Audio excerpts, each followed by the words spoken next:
T की coffee? Tea. Tea की coffee? Both. Both. Tea coffee. Sari की jeans? Both. Jeans. I love sari, but I'm comfortable in jeans. Both. Jeans. Saving की shopping? Both actually. Saving पण आवडतं आणि shopping तर भरपूर आवडते करायला. जास्ती शॉपिंग आणि कमी सेव्हिंग. शॉपिंग खूप आवडते, पण सेविंग करावी लागते. सेविंग. बोथ. लव्ह मॅरेज की arrange marriage? Arrange marriage. Arrange marriage. Arrange marriage. Arrange marriage. Arrange marriage. Self care की family care? Actually both. Self care पण आवडते आणि फॅमिली केअर करायला हवी ऍक्च्युली. मला असं वाटतं प्रथम मी फॅमिली केअर म्हणेन आणि त्याच्यानंतर वेळ मिळाला तर सेल्फ केअर. दोन्ही इक्वली इम्पॉर्टंट आहेत, कारण की स्वतःची खूप केअर केली, स्वतः व्यवस्थित असलं मेंटली आणि फिजिकली, की फॅमिलीची आपण फार चांगली केअर घेऊ शकतो. बोथ. पण family comes first. Family care first, मग माझी केअर होते. ऍक्च्युली सेल्फ केअर पण महत्वाची आहे, कारण स्त्री हो. स्ट्रॉंग असेल तर ती फॅमिलीला नेहमीच स्ट्रॉंग करू शकेल. वर्क फ्रॉम होम की ऑफिस? ऍक्च्युली मी होम मेकर आहे सध्या, ओके. तर मी प्रेफरेबली होम म्हणजे वर्क फ्रॉम होमच हे करेल. जास्ती करून वर्क फ्रॉम होम, पण काही कामं अशी असतात जी बाहेर तुम्हाला ऑफिसमध्ये जाऊन करावी लागतात, तर त्याच्यासाठी बाहेर. वर्क फ्रॉम होम, कारण की मी पण हाऊसवाईफच आहे, पण फॅमिली बिझनेस आहे तो मी घरून मॅनेज करते, आणि स्वतःचे पण काही गोष्टी आहेत ते ओघाने पुढे डिस्कस करू आपण. मी पण हाऊसवाईफ आहे, त्याच्यामुळे वर्क फ्रॉम होम प्रेफर करते. मी पण वर्क फ्रॉम होम, कारण मी एक युट्यूबर आहे आणि मी घरून आणि बाहेर पण जाते तसं, पण मोस्टली मी घरातलं सांभाळून मॅनेज करते. बिझनेस की job? Own business. Own business. Same business. Business. Business. Early morning की late night? Early morning. Late nights. Early morning. Depends on situation. कधी अर्ली कधी लेट. Late night. इमोशनल की प्रॅक्टिकल? Actually both. प्रॅक्टिकल पण मी तेवढीच आहे आणि emotional पण आहे. Practical. Practical. Emotional. Practical. One word for woman? Self respect. Strength. Multi talented. Being yourself. Multitasking.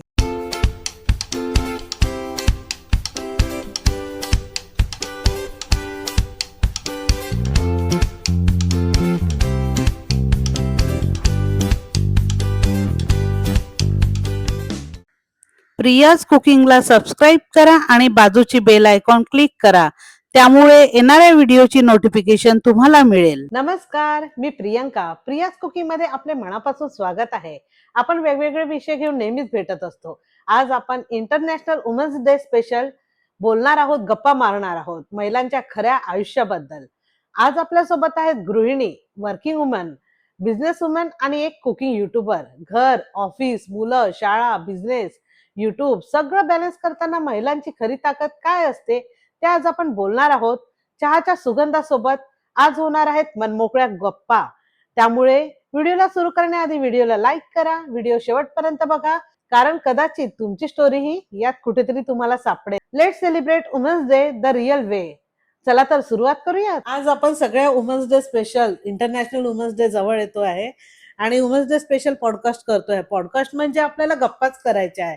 प्रत्येक स्त्री प्रत्येक स्टेज मधून जात असते, अगदी सुरुवातीपासून, जन्मापासून स्त्री ते मरेपर्यंत म्हटलं तरी प्रत्येक स्टेपला काही ना काही ती वेगवेगळ्या स्टेपला काहीतरी बदल होत असतात तिच्यात. तेच आपल्याला आपले रोजचे जे आपण रिअल लाईफ मध्ये जगत असतो तेच आपल्याला आज गप्पांमध्ये बोलायचं आहे. तर आपण इंटरनॅशनल वुमन्स डे साजरा करायलाच पाहिजे का? म्हणजे 8 March international women's day celebrate करतात जगभरात, फक्त भारतातच नाही, फक्त जगभरात साजरा करतात. तर तो एकच दिवस की प्रत्येक दिवशी काहीतरी वेगळं असायला हवं? माझ्या मते प्रत्येक दिवशी काहीतरी वेगळं असायला हवं. तू प्रियांका बोलते तशी, कारण फक्त 8 मार्चलाच वुमन्स डे साजरा करायला पाहिजे असं मी माझ्या मताची नाही आहे, की every day is important for everyone. मला असं वाटतं की हा जो महिला दिन आहे हा नुसता भारतापुरता सीमित नाहीये, तो जागतिक महिला दिन आहे. आणि त्याच्यानुसार की वर्ल्ड प्लॅटफॉर्मवर बऱ्याचशा महिला ज्या वेगवेगळ्या क्षेत्रामध्ये नाव कमवलंय, ज्या महिलांनी, त्यांचे सत्कार ह्या दिवशी होतात. किंवा वेगवेगळ्या ज्या संस्था आहेत, ज्या काही ऑर्फनेजेस आहेत, ज्या स्त्रियांना सपोर्ट करतात, त्यांच्यासाठी देणगी वगैरे लोक ह्या दिवशी देतात. आणि अवेअरनेस वाढतोय स्त्री शिक्षणासाठी. जसं ज्योतिबा फुले यांनी स्त्री शिक्षणासाठी कष्ट घेतलेत, तर बरेच लोक जागृत होतात की स्त्रियांसाठी बऱ्याच गोष्टी करायला पाहिजेत, की स्त्रीचं प्रोटेक्शन आणि नारी सुशक्ती आणि स्त्रियांचं एज्युकेशन. मला असं वाटतं तिन्ही गोष्टी फार महत्वाच्या आहेत, कारण का मुलगी शिकली आणि प्रगती झाली याच्यावरती माझा पूर्ण विश्वास आहे. तुला काय वाटतं तेजू? तनया म्हटली त्याप्रमाणे तिने मोठ्या स्केलवर सांगितलं. It is very important. I totally agree with her. पण मी थोड्या लहान स्केलवरती येऊन बोलीन, म्हणजे तुमच्या माझ्यासारख्या कॉमन बायकांबद्दल बोलीन की महिला दिन म्हणजे वुमन्स डे जो साजरा करतात तो पाहिजे, कारण की अप्रिसिएशन जे असतं ना, बायका तर सतत म्हणजे घरातलं सगळं सांभाळतात, वन वुमन शो असतो सगळीकडे, तर ते अप्रिसिएशन आपल्याला रोज मिळत नाही, कारण आपलं एक रुटीन ते होऊन जातं, राईट. त्यामुळे कोणाला म्हणजे माहिती, प्रत्येकाला माहिती की she is working whole day, she is 24/7 she is available, पण ते अप्रिशिएट करण्याकरता तो एक दिवस साजरा केला जातो. आणि त्या दिवशी इव्हन आपले फॅमिली मेंबर्स, आपले फ्रेंड्स सगळे आपल्याला हॅपी वुमन्स डे बोलतात, आणि आपण केलेल्या कामाचं अप्रिसिएशन आपल्याला मिळतं, जे खूप गरजेचं आहे. बिकॉज ऑफ दॅट आपल्याला मोटिवेशन मिळतं, आणि आपल्याला कळतं की खरंच आपण काहीतरी करतोय आणि लोक अप्रिशिएट करतायत. So for that I feel you should have that one day. तुला काय वाटतं? तेजू म्हटली तसं मला पण वाटतं वुमन्स डे असायला हवा, कारण की आपण रोजच बिंग अ वुमन, आई म्हणून वेगवेगळे चॅलेंजेस रोज काहीतरी आपल्या समोर असतं, आणि आपण ते अगदी व्यवस्थित त्या प्रत्येक चॅलेंजला आपण सांभाळून घेत असतो. कधी नवऱ्याचं असतं, कधी मुलांचं असतं, कधी घरातलं असतं, कधी बाहेरचं असतं. त्या याच्यामध्ये सगळ्यांना ॲप्रिशिएट करायला होत नाही, म्हणून एक वुमन्स डे असतो जेव्हा ते सगळे आवर्जून आठवण ठेवून आपल्याला हॅपी वुमन्स डे म्हणतात, ॲप्रिशिएट करतात, छान वाटतं. वुमन्स डे नक्कीच सेलिब्रेट करायला पाहिजे. वुमन्स म्हणजे प्रत्येक स्त्री, तिला नोकरी असेल, बिझनेस असेल, किंवा ती PM असेल, CM असेल, पण तिच्या आतमध्ये एक स्त्री असते. त्यामुळे ती एक तर गृहिणी आहे, आणि प्रत्येक दिवशी जर तिची रिस्पेक्ट आपण रोजच्या धावपळीमध्ये करूच शकत नाही. पण असा हा दिवस आहे की त्या दिवशी बऱ्याच स्त्रियांचा सत्कार केला जातो, त्यांचं कामाचं कौतुक केलं जाते आणि अप्रिशिएशन मिळतं. पण त्याच्यापेक्षा लोकांपेक्षा तुम्ही सेल्फ रिस्पेक्ट ठेवाल. आपण आपल्याला आपला कॉन्फिडन्स दुसरे बिल्डअप नाही करत, तर आपल्याला स्वतःला बिल्डअप करायचा असतो. त्यामुळे मला तरी असं वाटतं की हा एकच दिवस नाही, पण प्रत्येक दिवस, म्हणजे हे आपले वर्षातले 365 दिवस असो की आयुष्यातले प्रत्येक दिवस असो, तुम्ही स्वतःचा सेल्फ रिस्पेक्ट केला तर प्रत्येक दिवस हा वुमन्स डे होईल. ऍक्च्युली तर तसा वुमन्स डेच असतो. Every day is a women's day. मी तेच बोलले पहिली. सेलिब्रेट हा. फक्त तो त्या या दिवशी निमित्ताने केला. होतो, या 8 निमित्ताने मार्च केला जातो. बरोबर, पण हा. आपण स्वतःला जसं कमी समजत आलो की नाही, मला भीती वाटते, मी करू शकत नाही, मी हे नाही, मला हे नाही होत, तसं म्हटलं तर आपण निगेटिव्ह थॉट करून आपणच आपल्याला कमी लेखत जातो. बरोबर. आणि आपण जर वुमन्सनी सेल्फ रिस्पेक्ट आपली ठेवली की नाही, मी हे करू शकते आणि आय कॅन डू इट, म्हणून आपण पुढे गेलो तर नक्कीच समाज सुद्धा आपली रिस्पेक्ट करेल. बरोबर. पण आपण असं म्हणू शकत नाही की हा पुरुष किंवा माझा नवरा नाही म्हणत, किंवा कुणीतरी वेगळं असं म्हणत नाही. पण तुम्ही सेल्फ रिस्पेक्ट ठेवा, तुमचा कॉन्फिडन्स आपोआपच बिल्डअप होतो. नक्कीच. आणि घरकामाचं अप्रिशिएशन मिळतं, कारण आपण 4-5 जणी एकत्र आलो आहोत, हो. तर आपण एक तर हाऊसवाईफ पण आहोत आणि हो. स्वतःचं काहीतरी छोटं मोठं करिअर सुद्धा आहे आपलं. तर आपल्याला जर घरकामाचं अप्रिशिएशन मिळतं का? तुला काय हो, वाटतं मला तर स्वाती? नक्कीच मिळतं. अच्छा. घरचे बरेच सांभाळून घेतात मला. हा. आणि मी घर सांभाळून मी आता सध्या कथ्थक करतेय. अच्छा. शिवाय मी आता एक कोर्स स्टार्ट केलाय मेडिएशनचा, लॉशी रिलेटेड आहे. त्याच्यासाठी पण मला सपोर्ट मिळतोय घरून. आणि मी लॉ ग्रॅज्युएट आहे. आधी मी प्रॅक्टिस केली आहे, पण काही कारणाने मला नंतर करता नाही आली. सो आता त्या अपॉर्च्युनिटी जर मिळाली तर घरचे तर फुल सपोर्टमध्ये आहेत माझ्या, तर नक्कीच करेल मी पुढे. त्यामुळं ॲप्रिसिएशन नक्कीच आहे. मला लहानपणापासून म्युझिकमध्ये इंटरेस्ट होता, आणि लहानपणी माझ्या वडिलांना हे लक्षात आलं की थोडंफार याच्यामध्ये टॅलेंट आहे. तर त्यांची अशी खूप इच्छा होती की त्यांना ॲक्च्युली गाण्यात काहीतरी करायचं होतं, पण ते करू नाही शकले नोकरीमुळे. तर त्यांना सारखं वाटायचं की ज्या घरी ही जाईल तिथे पण हिच्या गाण्याच्या करिअरसाठी सपोर्ट असावा, असं त्यांची इच्छा होती, आणि तसंच झालं. माझ्या घरातल्या लोकांना खूप एकतर रिस्पेक्ट आहे माझ्या कलेबद्दल, आणि त्यांनाही आवड आहे गाण्याची. त्यामुळे मी स्वरनाद ह्या नावाने ऑनलाईन आणि ऑफलाईन क्लासेस घेते आणि बाहेर गाण्याचे कार्यक्रम करते. आणि मला असं वाटतं गाण्यासारखं जे माध्यम आहे, जे माणसाला त्याच्यातून मेडिटेशन सारखं किंवा एक वेगळ्या जगात जातो माणूस संगीताच्या माध्यमातून, हे घरातल्या लोकांना ह्याची जाणीव आहे. आणि त्यामुळे घराच्या लोकांचा खूप सपोर्ट आहे मला. आणि मला असं वाटतं घरच्या लोकांचा सपोर्ट असेल तर कुठल्याही क्षेत्रात स्त्री पुढे जाऊ निश्चितच शकते. हो, अप्रिसिएशन खूप महत्त्वाचं आहे. अप्रिसिएशन नसलं तर सपोर्ट नसतो ऑफकोर्स. अप्रिशिएटच नाही केलं तर सपोर्ट कोण करणार? आणि सपोर्ट घरच्यांचा सपोर्ट असला तरच, ॲज दीज 2 गर्ल्स स्वाती आणि तनयाने सांगितलं, घरच्यांचा सपोर्ट असला तरच आपण पुढे जाऊ शकतो. मी पण आता लग्नाच्या अगोदर मला म्हणजे एज्युकेशन आपण कंप्लीट करत असतो, त्यामुळे मला माझ्या हॉबीजमध्ये एवढं करता नाही आलं पुढे काही. पण लग्नानंतर माझ्या नवऱ्याचं appreciation and a proper support, because of that मी पुढे जाऊ शकले. मला ज्या प्रांतात आवड आहे, मला स्पिरिच्युअलिटीमध्ये खूप आवड आहे आणि मी स्पिरिच्युअलिटीमध्ये बऱ्याच गोष्टी केल्या आहेत. मी टॅरो कार्ड रीडर आहे. मी टॅरो कार्ड रीडिंग करते, क्लायंट्स घेते, ऑनलाईन क्लायंट्स घेते. तर माझ्या ह्या कामाचं खूप अप्रिसिएशन आहे घरामध्ये. आणि मी रेकी हिलर पण आहे. मी हील करते. I am akashic record reader also.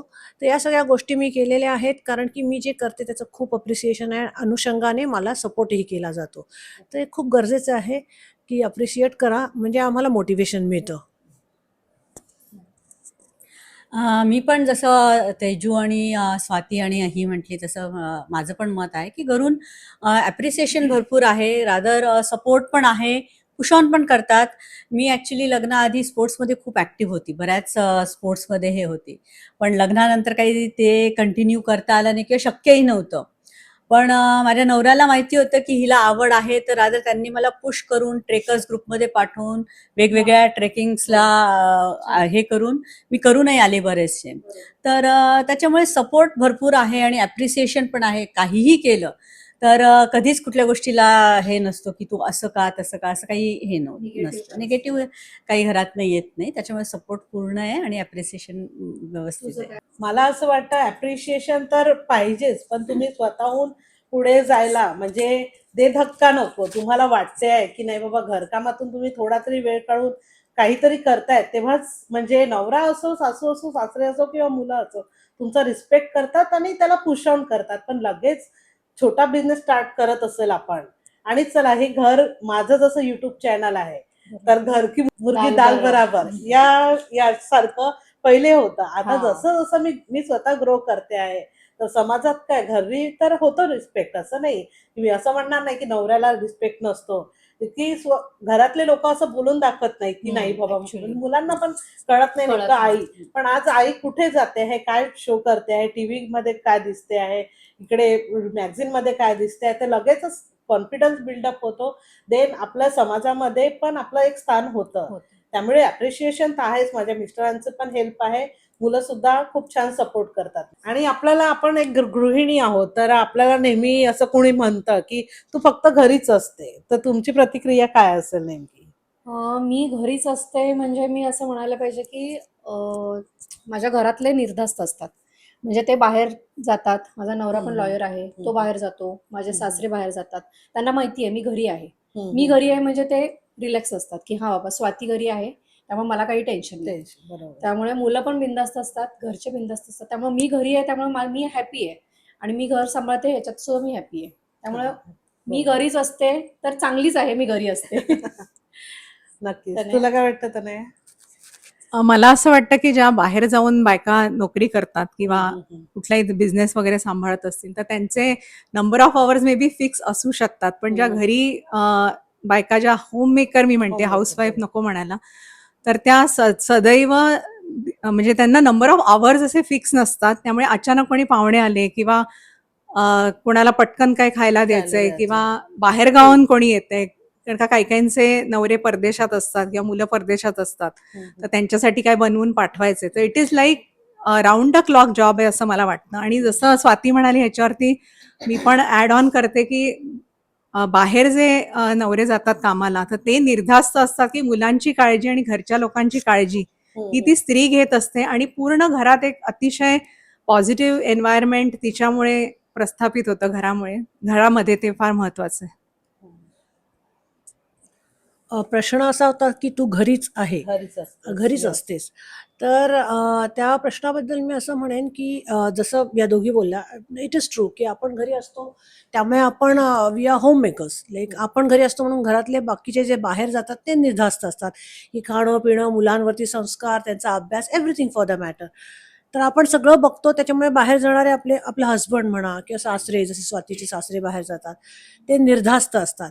पण आपण घरी असतो म्हणजे काय, समोरच्याने ते पॉझिटिव्हली बोललं ठीक आहे, पण तू तर घरीच असतेस असं म्हणणं म्हणजे त्यांना मी म्हणेन की घरी असते म्हणजे मी घरी जेव्हा मी असते तेव्हा मी नसते, तेजू नसते, मी समीरची, माझे मिस्टर समीर, मी समीरची बायको असते, मी माझ्या मुलांची आई असते, मी या सगळ्या भूमिकांमध्ये असते. मी घरी असते for me I am not at home, for them I am at home, असं मी म्हणेन. बरोबर आहे. तेजू म्हटली तसंच आहे, की जरी आपण घरी असलो तरी आपण वेगवेगळ्या भूमिका हे करत असतो. त्याच्यामुळे मी असं म्हणते, की कोणी असं म्हटलं, की "तू घरीच आहे." तर मी असं म्हणते, "हो, मी घरीच आहे, कारण की ते माझं ऑफिस आहे. मी मॅनेज करते बाकीच्यांना. नवऱ्याला आहे, मुलांना आहे, येणाऱ्यांना आहे, जाणाऱ्यांना आहे. बाकीच्या सगळ्या गोष्टी आहेत. ते जर कोणी घरी नसलं तर त्या घराला घरपणच नाहीये. मी घरी आहे म्हणून त्या घराला घरपण आहे आणि सगळं मॅनेज होतं व्यवस्थित." मला कुणी म्हटलं की तू घरीच असते, कारण घरीच असते असं मोस्टली तर म्हणत नाही, पण हा शब्द आला तरी काय होतं, मुलं झोपायच्या आधी तर आई कधी झोपणार नाही, मुलं झोपल्यानंतरच आई झोपणार आणि मुलं उठायच्या आधीच आई उठणार. म्हणजे हा फुल टाइम आपला जॉब आहे. तर नक्कीच असं मला तरी नाही वाटत की कुठल्या पुरुषांनी किंवा कुठल्याच अशा व्यक्तींनी असं कुठल्या तरी स्त्रीला, ती वर्किंग वुमन असो की साधी घरी हाऊसवाईफ असो की होममेकर असो, की तू घरीच असते, ती घरी असते म्हणूनच तुम्ही कॉन्फिडंटली कुठे काम करू शकता. तुम्ही सेल्समध्ये आहे, मार्केटिंगमध्ये आहे. माझे पण मिस्टर मोस्टली आउट ऑफ असतात, तर ते बिनधास्त तिथे काम करू शकतो. पण आपण पुरुष घरी आहेत म्हणून एक लेडीज बाहेर पडते आहे असं तरी चित्र अजून मी थोडंसं इंटरप्ट करू इच्छिते तुला. नक्की नक्कीच. जसं तू म्हणालीस की फुल टाइम जॉब आहे, येस, जॉब आहे, पण आपण बिनपगारी नोकर आहोत. नोकर आहोत. बरोबर आहे. मनापासून ते मी करतो. ऍड करेन. हा, नक्कीच नक्कीच सगळं काम मनापासून असतं आणि आपल्यांसाठी असतं. आपल्यासाठी असतं. तेच मला म्हणजे त्याच्याशीच रिलेटेड क्वेश्चन घ्यायचा आहे. जसं घर आणि हॉटेल, बाई आणि आई हाच फरक असतो की बरोबर आहे. तू घरीच असते तर घर आहे, ते हॉटेल नाहीये. तुमच्याकडे पैसा आहे म्हणून तुम्ही हॉटेलमध्ये जाऊन 8 दिवस 10 दिवस राहू शकता, बरोबर. पण 11व्या दिवशी तुम्हाला घरची आठवण मला- येते, घरची एक ओढ लागते. बरोबर. घरची झोप आणि घरचं जेवण तुम्हाला जगात कुठेच कुठेच मिळणार नाही नाही. मिळणार. मग कसंही असो, ते 1 BHK असो नाही तर नक्कीच. 4 BHK असो, घर ते घर. मला तेच वाटतं की हल्लीच्या काळात बऱ्याचशा ऑफिसेसमध्ये जेव्हा पुरुषांचं प्रमोशन होतं किंवा त्यांना एक काहीतरी अप्रिसिएशन असं मिळतं, सर्टिफिकेट किंवा काही, तर त्याच घरातल्या त्याच्या मिसेसना किंवा बायकोला पण तिथे बोलवून तिचाही सत्कार केला जातो, की सो दॅट त्या बाईलाही स्त्रीला अप्रिसिएशन मिळतात आत्ताच्या काळात, की पुरुषांच्या यशामध्ये तिचाही मोलाचा वाटा मोलाचा आहे. वाटा आहे. पण तू मला थोडंसं बोलायचं आहे. आपण हे भारताबद्दल बोलतोय, पण जेव्हा परदेशातले लोक, अब्रॉड मधले आपले पंतप्रधान कुठले येतात तिकडे, तर बायका सोबतच असतात त्यांच्या. नेमकं कधी तू बघशील तर ते एकटे येत नाहीत. हे आता बरोबर. मोदी आपले पीएम आहेत तर ते एकटे जातात, ठीक आहे, पण जनरली ते कपलच येतात, एकटे कधीच येत नाही. तर तिकडे रिस्पेक्ट खूप मिळतो. इकडे काय होतं, इंडियामध्ये, भारतामध्ये आपल्या डिस्काउंट देतात. म्हणजे एक म्हणजे आहे, अजूनही रियालिटी आहे ही, की बाई आहे ही, ही एक लेडीज आहे, हिला हे आरक्षण द्या, ते आरक्षण द्या. पण पुरुषांच्या बरोबरीत काम करतायत आणि प्रत्येक याला जर सत्कार होत आहे, कुठे पण पुरुषांना जर प्रमोशन मिळत आहे, तर प्रत्येक खरंच लेडीजला म्हणजे ऑफिसमध्ये बोलवायला पाहिजे किंवा बिझनेसमध्ये, की ती आहे म्हणून मी इथे आहे. आणि थोडंसं पे पॅरिटी आपल्याकडे आहे असं मला हो, वाटतं. ते हो, हळूहळू नक्कीच. मला असं वाटतं काळाच्या ओघाने ते पण कमी कमी कमी होऊन होईल. स्त्री पुरुष समानता नक्कीच आपल्या देशात हो, लगेचच येईल असं मला नक्कीच. वाटतं. स्वतःसाठी वेळ कसा काढता? स्वतःसाठी वेळ वेळ काढते मी, कारण मुली शाळेला गेल्यानंतर किंवा हे तर तसा वेळ असतो. आणि मी आधी सांगितल्यासारखं मी कथ्थक करतेय सध्या, मी हा. आणि माझी मुलगी आणि मोठी. तू एक म्हणजे स्वतःचं प्रोफेशन तुझं लॉयर आहेस, हो. तर त्यानंतर पुढे हा, म्हणजे जर अपॉर्च्युनिटी मिळाली तर मी नक्कीच त्याच्यामध्ये करेल, नाहीतर अच्छा. मग दुसऱ्या कुठल्या प्रोफेशन किंवा दुसऱ्या कुठल्या ह्याच्यामध्ये ओके. मिळालं तर मी त्याच्यात कंटिन्यू करेल. ओके असं काही नाही की लॉ मध्येच कंटिन्यू करायचं आहे. ओके. आता सध्या तरी मी वेळ काढतेय स्वतःसाठी आणि मी हॅपी आहे. मी पण स्वतःसाठी बऱ्यापैकी वेळ काढते, कारण आता माझा मुलगा पण मोठा झालाय आणि माझी जी आवड आहे, जे संगीत आहे, त्याच्यासाठी मी जास्ती करून माझा वेळ त्या संदर्भात मी खर्च करते.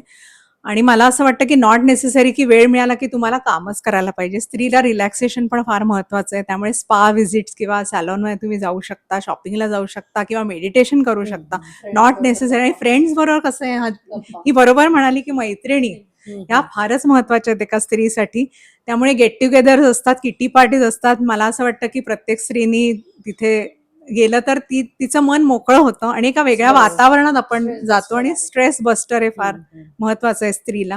कारण का स्त्री जर खंबीर असेल तर अख्खं घर अतिशय सुरळीत पद्धतीने फंक्शन करतं. नक्कीच. हो, मी देखील स्वतःसाठी वेळ काढते आणि तो काढणं मस्ट आहे. कारण की आता मी ॲज आय टोल्ड यू की मी टॅरो कार्ड रीडिंग करते. तो माझी आवड आहे ती. मी त्याच्यासाठी वेळ काढलेला आहे. टॅरो कार्ड रीडिंग म्हणा किंवा हीलिंग म्हणा किंवा आकाशिक रेकॉर्ड रीडिंग म्हणा. इव्हन आमचा फॅमिली बिझनेस आहे. सो माझे मिस्टर बघतात ते, पण घरून थोडा सपोर्ट मी त्यांना नक्कीच त्याच्यामध्ये करते.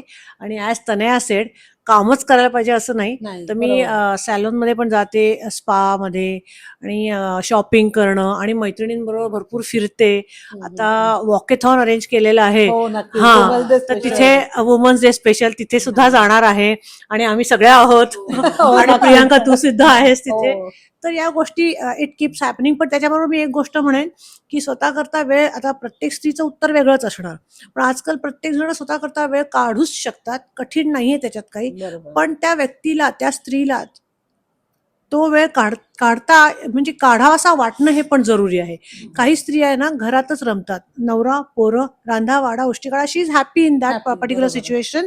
आणि ती सिच्युएशन त्यांचा ना कम्फर्ट झोन असतो. त्यांना नाही घराच्या बाहेर एवढं मजा येत. आणि आपली आई वगैरे त्या काळात तर स्त्रिया लाईक आई काम सोडणार, जरासं शांत बसलं त्यांना बसवत पण नसे. नाही, मी काहीतरी करते, मी आता हेच काढते, शिवणकामच काढते, मी काहीतरी दुसरंच काम करते, काहीतरी साफसफाई करते. तर काही स्त्रियांना ना पूर्वी एस्पेशली स्वतःकरता वेळ काढायचाच नसायचा. त्यांचा कम्फर्ट झोन म्हणजे फॅमिली, बस फॅमिलीसाठी वर्क करायचं. बरोबर आहे. पण आजकाल स्त्रिया काढू शकतात स्वतःसाठी वेळ आणि मी सुद्धा काढते. मी पण काढते स्वतःसाठी वेळ. आता मुलं मोठे झालेले आहेत. पूर्वी काही जमायचं नाही. मुलं लहान होते, शाळा, त्यांचे क्लासेस, त्याच्यामध्ये वेळ नाही मिळायचा. पण आता मी काढते. मी वॉकिंगला जाते. मला ट्रेकिंग आवडतं आणि फ्रेंड्सबरोबर माझे बरेच ग्रुप्स आहेत. त्यांच्याबरोबर मला फिरायला, खायला, एन्जॉय करायला खूप आवडतं. त्याच्यामुळे मी आवर्जून बघते की जेव्हा पण मला वेळ मिळेल तेव्हा मी ते सगळं अटेंड करणार. आणि असे जसं हिने सांगितलं वॉकेथलॉन आहे किंवा असे काही ट्रेक्स असतात, तिथे मी स्वतःला अगदी फ्री ठेवून जाते आवडीने तिथे. मी पण स्वतःसाठी वेळ काढते. मी मुलांचं करून माझं YouTube चॅनल पण मॅनेज करते. आर्टिकल किंवा कुठे रेसिपी शेअर करायची असेल, मॅगझिनमध्ये द्यायचं असेल किंवा टीव्ही शोमध्ये सुद्धा मी बरेच पार्टिसिपेट केला आहे. ते सर्च करत राहते किंवा मग बाईक रॅली असेल किंवा वुमन्स डे स्पेशल काहीतरी वेगळं असेल. आता नुकताच मी पॉडकास्ट सुरू केलेला आहे. वेगवेगळ्या क्षेत्रातल्या लोकांचे इंटरव्ह्यू घेऊन त्या रिलेटेड माहिती, त्या रिलेटेड रेसिपी. आणि मला तरी असं वाटतं की मी रात्री एक विचार करते की मी आज दिवसभरात काय केलं. म्हणजे माझं रोजचं रुटीन आहे की मला असं वेळ घालवायचा म्हणजे मी जेव्हा आनंदात असते तेव्हा ठीक आहे, मैत्रिणींसोबत वगैरे ठीक आहे असं म्हणजे वाटतंय. पण मी स्वतःसाठी काय केलं हे मी स्वतःला विचारते की मी आज काय केलं स्वतःला साठी, की हा वेळ हा एक तास असो की 2 तास असो, तू स्वतःसाठी किती वेळ दिला. तो एडिटिंग असो की मग रेसिपी बनवली किंवा घरच्यांना खाऊ घातलं किंवा कुठेतरी वॉकला गेली, योगा क्लासला गेली. पण मी स्वतःसाठी काय केलं हे रोज मी रात्री मी स्वतःला विचारते. त्यामुळे जे करते त्यात मी खूप हॅपी आहे. हे आपण घरकामाबद्दल बोललो, आपल्या बिझनेस बद्दल बोललो. पण तुमचं हिडन टॅलेंट काय आहे नेमकं? माझं हिडन टॅलेंट म्हणजे मी एक गुड काउन्सिलर होऊ शकते. कारण अच्छा. मला लोकांमध्ये म्हणजे जर मतभेद असतील किंवा हम्म. त्यांचे काही प्रॉब्लेम्स असतील तर ते मी सॉल्व्ह करू शकते. दोघांकडे, दोन्ही साईड, म्हणजे वन साइडेड ऐकून नाही, बोथ साइड ऐकून त्यांना चांगला सल्ला देऊ शकते. आणि त्याच्यामधून पॉझिटिव्ह, मी निगेटिव्ह कधीच त्यांना सांगत नाही. म्हणजे मी 1-2 माझ्या बहिणी म्हणा किंवा माझ्या फ्रेंड सर्कलमध्ये असं करून बघितलेलं आहे. त्यामुळे त्यांना पण माझं पटलेलं आहे. आणि मला असं वाटतं मी पुढे पण याच्यामध्येच काहीतरी करता येईल का, मी त्याची संधी किंवा ऑपॉर्च्युनिटी म्हणतो आपण ते बघतीये. ओके. तर तुला काय वाटतं? मला एक गोष्ट फार आवडते की आत्ताच्या जगामध्ये सेन्स ऑफ ह्युमर किंवा लोकांना हसवणं फार महत्वाचं आहे. तर मला असं वाटतं की किंवा लोक मला सांगतात की तुझं सेन्स ऑफ ह्युमर चांगलं आहे. तर मला लोकांना हसवायला खूप आवडतं आणि सिच्युएशन कुठली असली, किती सिरियस असली, काही असली तरी त्याला जरा लाईट करायला मला फार आवडतं आणि प्रत्येक गोष्टीत मी थोडं थोडं ह्युमर शोधत असते. आणि आणखीन एक छोटंसं टॅलेंट म्हणजे मी बऱ्यापैकी चांगली स्विम करू शकते. मी 10वी पासून स्विमिंगचे क्लासेसमध्ये मी एनरोल केलं होतं आणि मी सेकंड थर्ड फ्लोअरवरनं मी डायव्हिंग करू शकते. तनया बोलली ना की मला वातावरण लाईट करायला आवडतं. जेव्हा आम्ही मैत्रिणी भेटतो म्हणजे बरेच आमचे गेट टुगेदर्स होतात, तर मस्त ही आम्हाला हसवत असते. त्यामुळे आमचं खरंच पूर्ण किटी पार्टी म्हणा किंवा आमचं जे गेट टुगेदर असतं ते आम्ही हसून हसून अक्षरशः, आणि तिच्यामुळेच अगदी वातावरण लाईट होतं आणि खरंच हिडन टॅलेंट आहे तिच्याकडे. हो, even I agree with the same. माझ्यातलं हिडन टॅलेंट म्हणाल तर मला ना शिकवायला खूप छान जमतं. म्हणजे माझ्या मुलांना शिकवणं किंवा basically I can convince people very well. मी एखाद्याला एखादी गोष्ट नाही कळली तर मी त्याला इतकी व्यवस्थित एलॅबोरेट करून किंवा एक्सप्लेन करून सांगेन की त्याला ती व्यवस्थित समजणार. तर मला खूप छान शिकवता येतं. माझा मुलगा नेहमी मला मजेत म्हणतो की आई तू माझ्या स्कूलमध्ये टीचर हो ना, टीचर शिकवते ते मला कळत नाही, तुझं मला पटकन कळतं. तर खूप छान मला शिकवता येतं, कन्व्हिन्स करता येतं. आणि एक हिडन टॅलेंट कदाचित माझ्या मैत्रिणींना माहिती नसेल. मी भरतनाट्यम आणि कथ्थक दोन्ही केलेले आहे, एक्झाम्स दिलेल्या आहेत. तर मला खूप आवड होती त्याची. नंतर ते टीचर्स सगळे गेले, म्हणजे दोघी टीचर्स अब्रॉडला गेल्या, त्यामुळे खंड पडला. अदरवाईज मला डान्स करायला खूप आवडतं, फार छान वाटतं. आणि स्विमिंग तर मी शिकते आहे, चालू आहे. आहेत काही काही टॅलेंट्स, ते मलाही आता नवीन नवीन कळतायत. अजून उलगडायचे आहेत बरेचसे टॅलेंट्स. मी जरा एक ऍड करू इच्छिते की माझ्या मुलाची जेव्हा परीक्षा होती तेव्हा मला थोडंसं वाटलेलं की कसं ह्याला शिकवू. तर हिचं जे हिडन टॅलेंट आहे हे अगदी मी त्याला दुजोरा देते की हिने जे मला इतकं छान सांगितलं की मुलांना कसं शिकवायचं, आणि मी त्या पद्धतीने हिच्या पद्धतीने माझ्या मुलाला एक्सप्लेन केलं आणि त्याला जरा या वेळेला जरा चांगले मार्क मिळाले. तर credit goes to her also. तर अशी मैत्रिणींची मदतही होते. It's not only limited to kitty parties. एकमेकांना समजून घेणं आणि एकमेकांना गोष्टी शेअर करणं हे पण महत्वाचं आहे. मला असं वाटतं माझ्यातलं हिडन टॅलेंट म्हणजे मी पेशंटली सगळ्यांचं ऐकू शकते. मी समजून घेते, पण मी इंटरफिअर नाही करत. आणि मला बिकॉज मला पेशंटली खूप ऐकते मी. मला माझ्या घरात माझ्या मुलांना किंवा माझ्या नवऱ्याच्या डोक्यात एक्झॅक्टली काय चालू आहे ते समजतं. अकॉर्डिंगली मी त्यांना सजेस्ट करत राहते, काउन्सिल करत राहते की हे असं केलं तर असं होणार, हे हे होणार असं. Very true. माझ्यातलं हिडन टॅलेंट म्हटलं तर मला हसत राहायला आवडते, म्हणजे हॅपी राहायला आवडते. नेमकं मला बोलायला आवडते, कॅमेरा फेसिंग जमतं, मला लोकांशी कनेक्ट होता येतं. म्हणजे जर मला काही करायचं आहे तर लगेच मी कसं, म्हणजे कुठून नंबर शोधू, मी कसं करू, याला विचारू की त्याला विचारू, हे नाही करत मी. म्हणजे कशी तरी गणपती बाप्पाची कृपा म्हणा की त्या व्यक्तीपर्यंत मी बरोबर पोहोचते. तेच माझं हिडन टॅलेंट आहे. आणि आपण हा संसाराबद्दल सुद्धा बोलतो आहोत, तर सासर आणि माहेर यातला नेमका फरक कसा जाणवतोय तुम्हाला? माझं ऍक्च्युली मी तुम्हाला सांगते की माझं लग्न माझ्या आत्तेभावाशी झालं, त्यामुळे Okay. मला जास्त फरक नाही जाणवत. हा, हा. कारण आधीच माहिती होता लग्नाच्या आधी. तर मी कोल्हापूर साईडची आहे, त्यामुळे आमच्याकडे असं करतात की मामाच्या मुलाशी किंवा आत्ते मावाशी असं लग्न करतात. त्यामुळे माझी जी सासू होती, म्हणजे ती आता सध्या नाहीये, तर ती आत्याच होती. त्यामुळे मी तिला अगं तुगच अशी बोलायची. त्यामुळे असं एकदम घरी लाईट वातावरण होतं. आणि जाऊ सुद्धा माझी एकदम मैत्रिणीसारखी आहे. तिने मला कार चालवायला शिकवली. मी घाबरत होती, मला बेसिक येत होतं, पण तिने मला शिकवलं. त्यामुळे जाऊ पण एकदम नॉर्मल आणि रिलॅक्स बिंदास तशी. आणि सासरे पण छान एकदम. त्यामुळे अगदी लाईट वातावरण घरचं, जशी मी आई वडिलांकडे होती तशीच इकडे पण. आणि मुली पण एकदम सपोर्टिव्ह आहेत, त्यामुळे असं जास्त फरक नाही जाणवत. त्यामुळे छान वाटतं. थोडंसं हिच्यामध्ये मी ऍड ऑन करते की ही जसं म्हणाली की जावेनी हिला गाडी शिकवली किंवा मुली पण सपोर्ट करतात Support तिला. तर करतात, स्त्री, बरोबर. लोकांचा गैरसमज आहे स्त्री ही स्त्रीला पुढे जाऊन देत नाही, असं अजिबात नाहीये. एक स्त्री दुसऱ्या स्त्रीला उलट मला असं वाटतं जास्ती चांगल्या पद्धतीने समजून घेऊ शकते आणि तिला खूप सपोर्ट करते पुढे जाण्यासाठी, कारण का त्यांचे प्रॉब्लेम्स खूप सिमिलर असतात. आणि माझ्या बाबतीत म्हणायचं गेलं तर सुरुवातीला मला थोडासा फरक जाणवला माझ्या माहेर आणि सासरच्या वातावरणामध्ये, पण अगदी काही महिने, कारण का थोड्याशा पद्धती वेगळ्या होत्या. पण मला असं वाटतं जेवढं इट इज बोथ वेज, त्यांनी पण मला समजून घेतलं की ही वेगळ्या वातावरणातनं आली आहे आणि मीही त्यांना समजून घेतलं. तर दोन्हीकडनं मला असं वाटतं जर इक्वली समजून घेतलं तर मला असं वाटतं की एक एकदम बिनधास्त आणि ओपन ॲटमॉस्फिअर क्रिएट होतं घरी. मी जशी माहेरी असते तशीच्या तशीच मी सासरी असते. विशेष काय फरक नसतो आणि मी इतकी रुळले आता सासरी की मी माहेरी कमीच जाते. Good good. खूप छान. सासरी आणि माहेरी. आता माहेरी प्रत्येक मुलगी खूप बिनधास्त असते. तर अजिबात म्हणजे बंधनं नसतात. असली तरी ती मुली काय, मुलं काय, आपण माहेरी खूप बिनधास्त असतो. काही करताना आपल्याला टेन्शन नसतं. काही करताना आपल्याला कसली भीती नसते. उशिरा उठणं, वाटेल ते खाणं, बाहेरून मागवणं. तर तो बिनधास्तपणा सासरी थोडा कमी होतोच. माझ्या सासरी म्हणाल तर माझी सासू आणि सासरे दोघंही पापभिरू.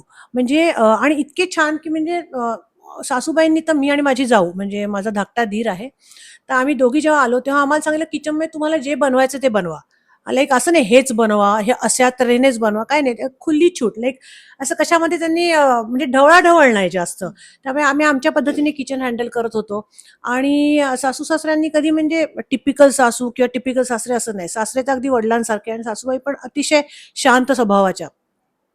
त्यांनी कसली बंधनं नाही घातली. पण आपण सासरी गेल्यानंतर स्वतःवरती बंधनं घालतो. कुठेतरी बॅक ऑफ माइंडमध्ये असतं की नाही हे माझं सासर आहे. त्या हिशोबाने मी आणि माझी जाऊ हमेशा वागलो. आणि आता माझे सासू सासरे नाही आहेत. पण जावेच आणि माझं म्हणाल तर आमचं नातं अक्षरशः म्हणजे आता बहिणीसारखंच झालेलं आहे.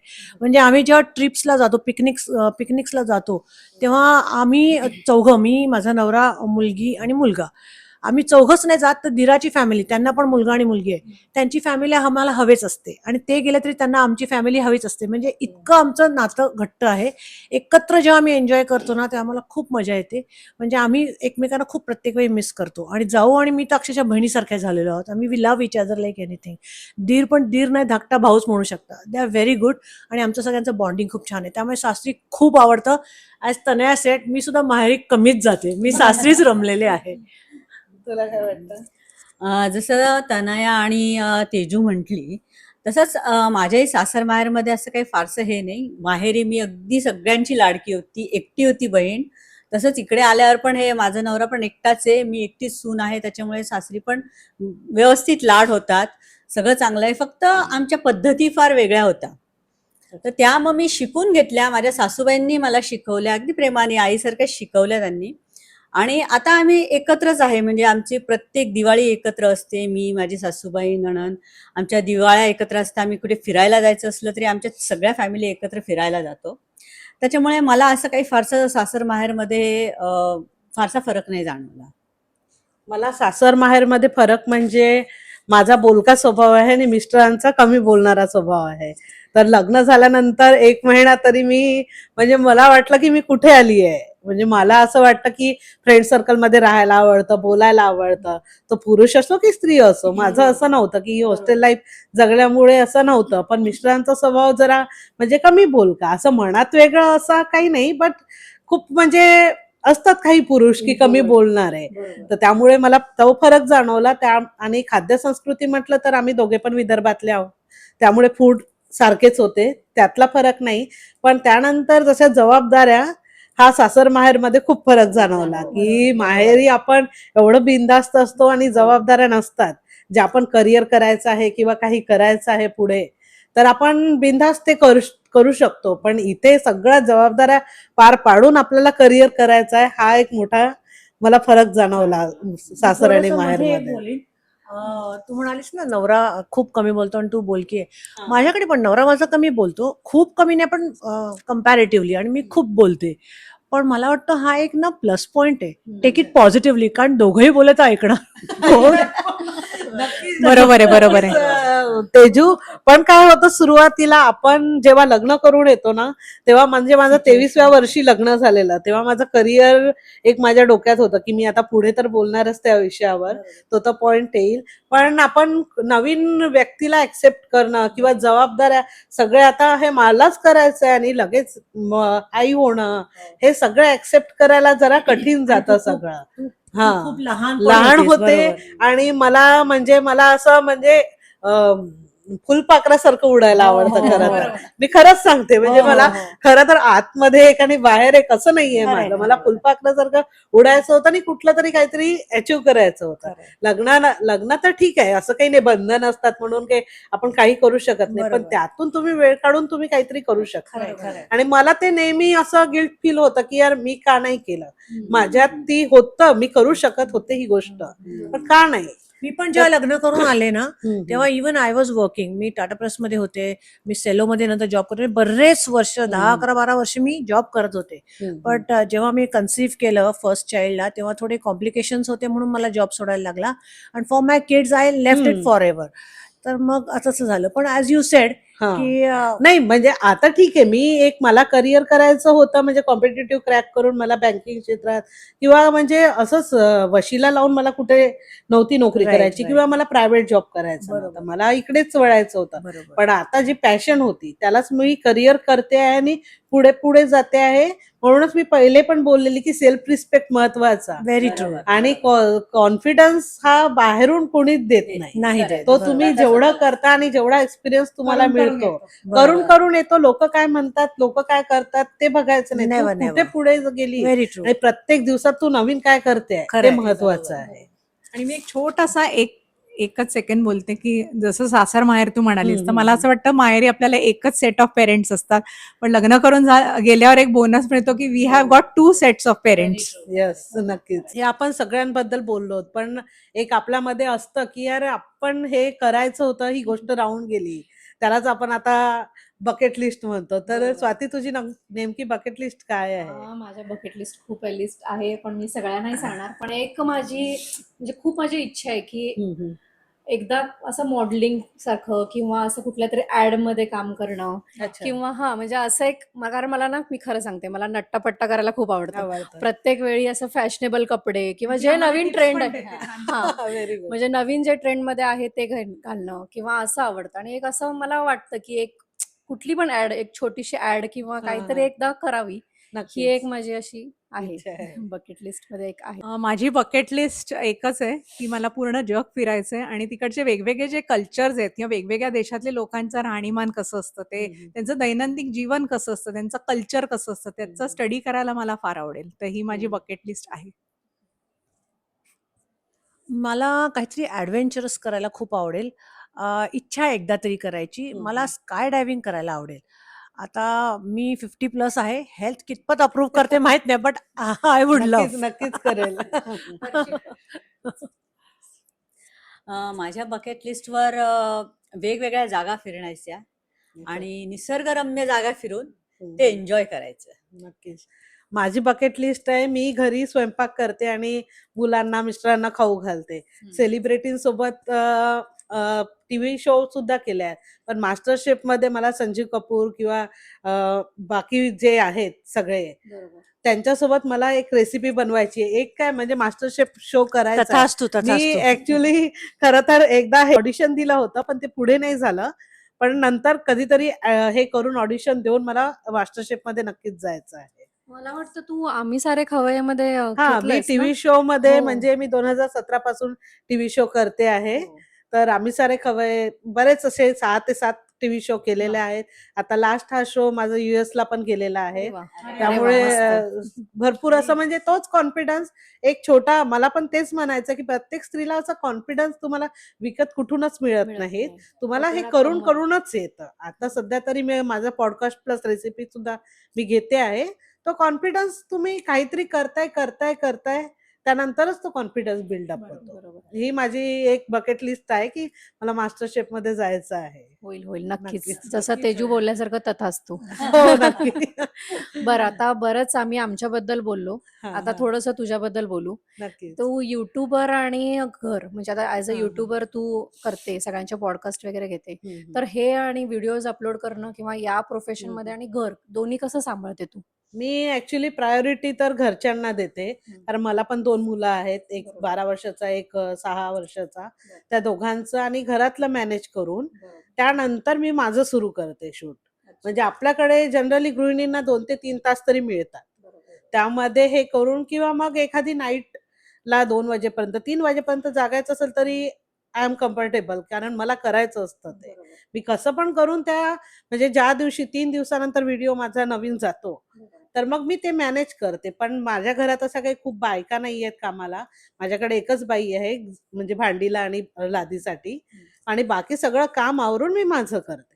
पण मी करते. मग हे डोमेस्टिक हेल्प तुला नाहीये, तर हां. सुद्धा तू बरोबर व्यवस्थित मॅनेज करते. मग मॅनेज तुला करते. स्ट्रेस किंवा असं टेन्शन वगैरे काही नाही, येतं का? स्ट्रेस येत नाही, म्हणजे मी काम करते आणि जसं मी कुणाचा पॉडकास्ट घेते आहे आणि जसं डॉक्टरचा घेतला असेल, त्यांना पेशंट भेटतायत, नवीन बरोबर. काहीतरी हे होत आहेत, तर लोकं मला म्हणतात, की तुझ्यामुळे हे झालं.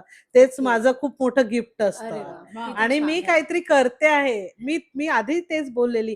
लोकं काय म्हणतात किंवा नवरा काय म्हणतो नाही, तुम्ही स्वतः किती हॅपी आहात, बरोबर.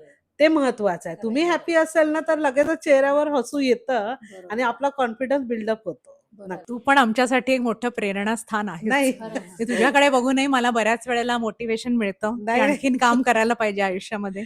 आणि मला असा तुला प्रश्न विचारावासा वाटतो की ॲज अ युट्यूबर तुझा जो पहिला अनुभव कसा होता, आणि तुला त्यावेळेला काही टेन्शन किंवा दडपण किंवा कॉन्शियस झालीस का, तू कॅमेरा फ्रेंडली कशी झालीस आणि तो प्रवास कसा होता तुझा? नाही, ऍक्च्युली मला हे YouTube नंतर मी स्टार्ट करणार होते, म्हणजे ही पॅशन होती माझी.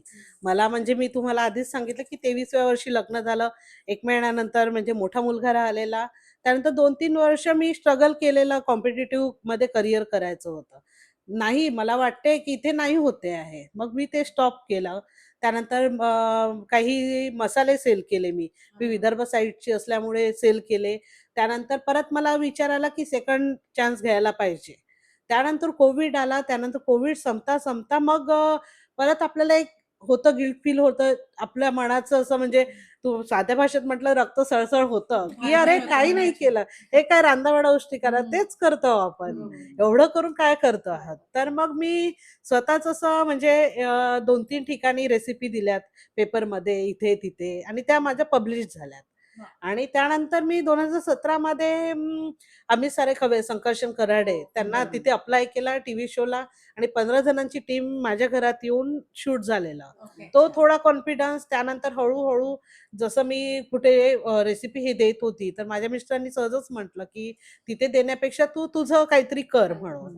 तर मग मी कॅमेराला फेस नव्हती करत फक्त, कारण घरात सगळे होते. कोविड नंतरही मी गावाला होते. तर फक्त रेसिपीचंच शूट करायचे तेवढं. आणि त्यानंतर हळू-हळू मग कॅमेरा फेसिंग यायला लागलं. तुझं खूप कौतुक. एक एक ऐकते आता उलगडा होतोय अजून, की खरंच खूप खूप कौतुक तुझं. तसं तुझं वय खूप कमी आहे, पण खरंच कॉन्फिडन्स लेवल खूप हाय आहे. आणि ॲज यू सेड, की आपण त्याच्यात पुढे पुढे जात राहिलो की कॉन्फिडन्स वाढत राहतो. वाढतो. पण मला एक प्रश्न पडलाय, की तू इतक्या साऱ्या लोकांना भेटतेस, हो. पॉडकास्टसाठी निरनिराळ्या लोकांना, वेगवेगळ्या स्वभावाच्या लोकांना तू भेटतेस. तर तू लोकांना कसं अप्रोच करतेस? म्हणजे तुला काही काही जणांना स्टार्टिंग प्रॉब्लेम येतो बघ, की आता हो. वेगवेगळ्या धर्तीचे लोक असतात, वेगवेगळ्या स्वभावाचे असतात, की प्रत्येक ठिकाणी आपण तेवढंच फुल फ्लेज वेलकम असूच असं नाही. तर मग तू कसं अप्रोच करते? तुला काही प्रॉब्लेम्स येतात का अप्रोच करताना? मला प्रॉब्लेम म्हणजे, मी गणपती बाप्पाला खूप ट्रस्ट करते. म्हणजे माझं दैवत म्हणजे गणपती बाप्पा. मी गणपती बाप्पाला पहिले प्रे करते, की मी ह्या व्यक्तीकडे जाते आहे. मी बाप्पांना सांगते, तर लगेच म्हणजे गणपतीचं गॉड गिफ्ट म्हटलं तरी चालेल, की मी तरी आतापर्यंत अप्रोच केलेलं असं नाही, असं कोणी म्हटलं नाहीये. तो डॉक्टर असेल किंवा कुठला कुणीही असेल, ते कधीच मला म्हणत नाही, की तुझं कुकिंगचं चॅनल आणि पॉडकास्ट काय मध्येच, किंवा कुठे अनोळखी अननोन पर्सन पण बरेच असे आहेत, की असं कधीच म्हणत नाही, अरे तुझ्यासारखे छोटे युट्यूबला आम्ही हे करू, असं कधीतरी झालं नाही. आता म्हणजे future लोकांशी मध्ये माहिती बोलताना नाही. आता हां. तू साध्या बॅकग्राऊंड मधनं असं नाही हो. की तू पहिल्यापासून सगळ्या लोकांना फेस नाही, केलंय. नाही. तर तेच मला प्रश्न पडला, की वेगळ्या स्वभावाचे जेव्हा लोक तुला भेटतात, तू त्यांना अप्रोच कशी करते? लाईक अप्रोच म्हणजे वेगवेगळ्या वयाची पण भेटतात ना, हो, कोणी हो. लहान, कोणी मला तेच सांगताय ना, मी गणपती बाप्पाकडनंच मला एक टॅलेंट जी मिळालं. बुद्धीची देवता आहे. जे म्हणजे पोटात असतं ते ओटात असतं माझ्या. म्हणून मी बिनधास्त त्यांच्याकडे जाते आणि बोलते. माझं सरळ सांगते. त्यांना पटलं तर ओपन अप व्हायला मला वेळ नाही लागत. आणि माझा स्वभाव तोच आहे, की मी जशी आत आहे तशी बाहेर नाही. आणि जसं क्लिअर कट यू आर सांगितलं व्हेरी क्लिअर इन युअर हां. Thoughts. That is very thoughts important. मी एकदा हे कर, तुम्हाला Yes, पटतंय तर yes. हो म्हणा, नाही व्हेरी असेल तर ट्रू, काही व्हेरी ट्रू, प्रॉब्लेम नाही. Very true. मग ते होतं, पण मोस्टली नाही असं होत नाही. ग्रेट, ते ग्रेट. होतं. Very nice, very nice. तुला काही विचारायचं? हे सगळं ठीक आहे, पण मग तुला हे सगळ्याची म्हणजे बिंग अ युट्यूबर किंवा पॉडकास्ट करणं किंवा रेसिपी या सगळ्याची प्रेरणा कुठून मिळाली एक्झॅक्टली? प्रेरणा म्हणून असं काही नाही. म्हणजे मी लग्नाआधी माझी आजी मला पुस्तक, म्हणजे माझ्या आईची आई पुस्तक वगैरे द्यायची. असं आपल्याकडे जुन्या जे लेखिका होत्या बऱ्याच म्हणजे रेसिपी असे हे करायच्या, पब्लिश करायच्या. तर म्हणून तुला हे घे पुस्तक असं गिफ्ट द्यायची ती. बरेच असं संस्कार असतात तेही करायची की याच्यातनी हे होतं. किंवा आपण म्हणतो ना की मामापेक्षा मामीला पहिले फोन कर, हे माझी आजी नेहमी म्हणायची. मामा तो आहे पण मामीला आधी फोन कर. तसंच हे तू हे नको बघू, तर पुस्तक बघ, वाच जरा. तर ते थोडं थोडं आपण एक्सपिरियन्स घेत गेलेली आणि करत गेलेली. त्यानंतर मला माहितीये की मी लग्नाआधी सुद्धा म्हणजे समोरच्याशी बोलू शकते, डोळ्यात डोळे घालून कॅमेरा फेस करू शकते. तो आपल्याला, मी परत तेच सांगते की स्वतःमध्ये काय टॅलेंट आहे, हिडन टॅलेंट, ते ओळखा आणि पुढे जा. पुढे गेलं की म्हणजे समोरचा म्हणेल तू कर, किंवा दुसरा म्हणेल किंवा मला काही मिळालंच नाही म्हणून मी करू शकलीच नाही, हे मी कधीच हा विचार नाही केला. किंवा मिस्टर येणार नाही, किंवा मला मुलगा कसा सपोर्ट करेल, मुलगा झोपला की माझी शूट करते मी, असं म्हणून चालू आहे कंटिन्यू. तर प्रियाज कुकिंगला सगळ्यांनी लाईक करा, सबस्क्राईब करा, हाईप करा, कमेंट करा, जास्तीत जास्त लोकांपर्यंत शेअर करा. Happy women's day. आजच्या या वुमन्स डे स्पेशल गप्पांमधून एक गोष्ट स्पष्ट आहे, महिला फक्त घर सांभाळत नाहीत, त्या स्वप्न उभी करतात. गृहिणी असो, वर्किंग वुमन असो की बिझनेस वुमन असो, कंटेंट क्रिएटर, प्रत्येक स्त्री स्ट्रॉंग आहे. जर तुम्हाला हा व्हिडिओ आवडला असेल तर व्हिडिओला तुमच्या लेडीज ग्रुपमध्ये नक्की शेअर करा. तसेच तुम्ही स्वतःला प्राऊड फील करा की तुम्ही एक महिला असल्याचा. व्हिडिओ आवडल्यास व्हिडिओला लाईक करा, शेअर करा, कमेंट करा, हाईप करा आणि जास्तीत जास्त लोकांपर्यंत शेअर करा. Happy women's day.